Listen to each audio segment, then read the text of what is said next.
অনেক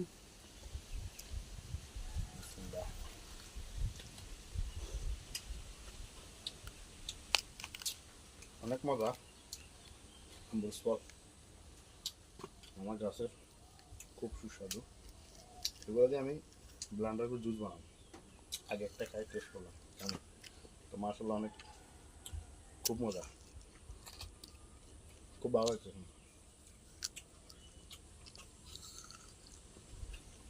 আর বাইরে পাম গাছ তো লোকগুলোই জুস বানাবো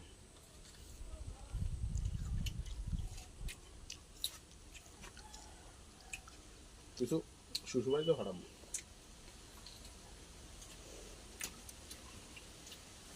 দুই পাশে দুইটা আছে আমরা ফল গাছ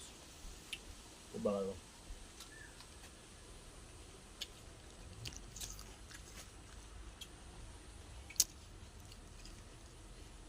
বন্ধু